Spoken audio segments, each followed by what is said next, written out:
Mike Rogers, former Republican chairman of the House Intelligence Committee, now a CNN national security commentator. Very good to have you on, as always. Let's take a look at the numbers and set the table for why we're even in this debate in the first place, okay? Should Congress renew NSA surveillance program? 61-36, yes. Those are even better than your polling numbers back in the day, Mike Rogers. Now let's look at this as a party breakdown. Republicans, 73. Democrats, 63. Even independents, 55. Why are we having this debate?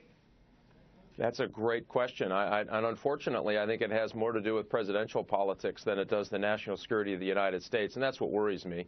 But how did we get here? I get Snowden, I get the dump, I get Greenwald and all those guys, and then the pushback that they let out too much information, and he's a felon, and he flies to Russia, and everybody's looking and big brothering my phone calls, Mike Rogers, and I don't like it. But then we find out, oh, they're not looking at my phone calls. Oh, it's just metadata. Oh, well, maybe it's effective, maybe it isn't, but it's not what I thought it was. And yet here we are. What happened?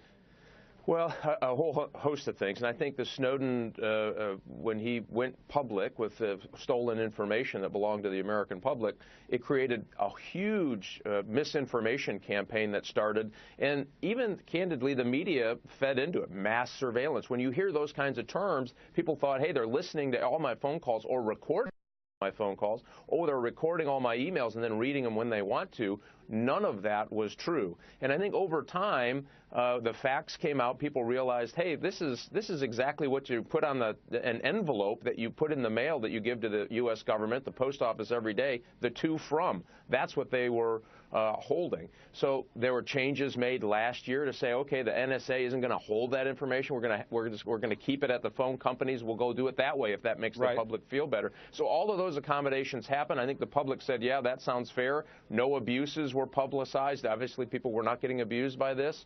It was very judiciously used. And I think the politics now is still wrapped up on this notion that this is mass surveillance. If I say it enough, people will still send me small dollar contributions to run for president. Certainly, if your name were Rand Paul, that's what you'd be saying. He wants the attention. Let's give it to him, but for the right reason, which is he's holding up his phone. He's saying they're going to take your privacy. He's holding up his hand and he's saying, look, we now know from the courts it's unconstitutional. Why do we even have it? The courts did not find it unconstitutional. They found it illegal on the basis of how the statute, Section 215, was written, which means just rewrite the law. You exceeded what you expected in this current statute. Is he to blame for this?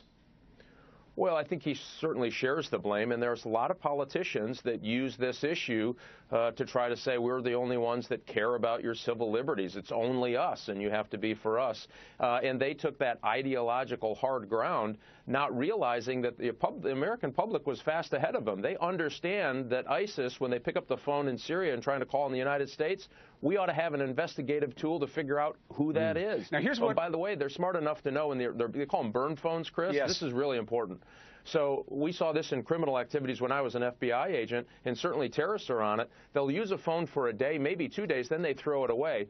The changes that they allowed to lapse would make the FBI have to go back to court every time they threw away a phone, even if they knew the number. That's ridiculous, and it doesn't account for modern technology. It means terrorists get to keep ahead of the game every single day, and that's just wrong. That's what I was going to ask you about, so thank you for filling us in on that. It's not just about the metadata. It's the warrants that are needed by the intelligence community to track up new numbers, and as you just said, burn phones make that a very realistic capability for people, and you have to have the ability to stay on top of that. So now you get into, well, what is this doing to us from a security perspective?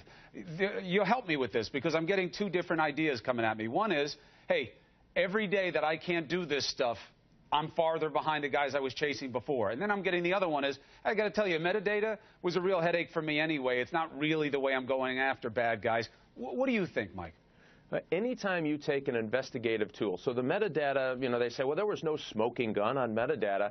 Let me give you a real quick example. There was a case where they called from overseas, a known terrorist called into the country to somebody in Colorado. They used the FBI, then went out and got warrants, all the things they're supposed to do to try to figure out, well, who is that guy? Then they call it the second hop. They figured out that that guy called somebody in New York City, and that person in New York City, the FBI did know who they were, and they had some suspicion they were terrorists. Come to find out, those were the guys that were trying to blow up the subway trains in New York City. if you didn't have that first clue, you didn't get the second clue. You never would have stopped that case, the Zazi case, where they were getting ready to blow up trains in New York City. It's an investigative tool, and so you have to have all of those tools if you're going to stay ahead of the terrorists. What I worry about is maybe it doesn't happen today or the last 3 days. Maybe you don't miss any clue. But what if you do miss that clue that gives you the second hop to some operation that's getting planned? That's what I worry about, and we just shouldn't be in this spot. There's no reason that we had to do it this way. It seems to me political temper tantrum to get attention for somebody's political ambitions versus how do we work through this, make sure that our civil liberties are protected, and oh, by the way, we catch people who are trying to slaughter innocent men, women, and children in the United States. Let's see if they can get it right in their debate right now, because if they question the Freedom Act and change it too much, it's going to have to go back to the House, and then we're going to have a whole cycle in front of us. Mike Rogers, thank you very much for the perspective on this. Much needed. Allison. Thanks, Chris.